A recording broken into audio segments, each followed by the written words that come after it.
Ny vaovao mahakasika ny toetrandro indray no arosanao amin'izao fotoan'izao manolotra ny araba toko lasy toko vavy. Mbola matanjaka ny alizay eto Madagasikara ka noho izany dia mbola mangatsiaka ny andro.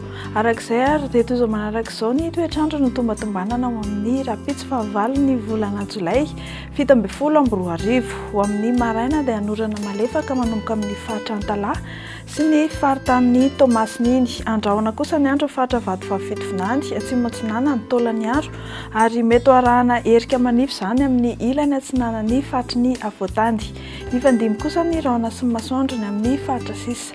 Tsy dia misy fivahana firy amin'izay ny toetrandro amin'ny rapitso tolakandro fa mbola toetrandro ny orana malefaka amin'ny faritra avaratra atsinanan'ny Madagasikara iny ary mbola isy hatrany ny herika manify indraindray ny amin'ny ilany atsinanan'ny Avoatany fa ifandimy ny rahona sy ny masoandro ny amin'ny faritra sisa. Somary misy fidinana maripana no tombatombanana ao amin'ny rapitso maraina 5 degré Celsius ny ambany indrindra hitantsika ny avakina Karatrany.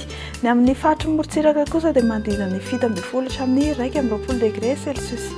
Ao amin'ny rapitso tolakandro dia misy fidinana ihany koa ny maripana satria 20 degré ny ambony indrindra ny any amin'ny tendro ny avaratry Madagasikara iny sy ny aty amin'ny faritra Avony andrefan'ny Nosy. Ny aty amin'ny faritra ny Avoatany kosa manodidina ny 19 hatramin'ny 20 degré Celsius. Dia raha mikasa hiampita ranomasina ianao dia fantaro fa ao amin'ny rapitso dia mbola hibalika be hatrany masoandro any Paris sy ny faritra La Réunion any. Ny faritra Maurice no ahitana orana malefaka anoram-baratra faritra Bangkok.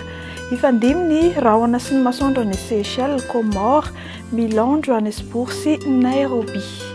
Dia izay toko lasy toko vavy no azonao rosoantsika eo amin'ity ality mirary ianao hanao faran'ny herinandro mahafinaritra ny ekipan'ny Meteo Madagasikara ary manome fotoananao amin'ny manaraka indray. Veloma tompoko.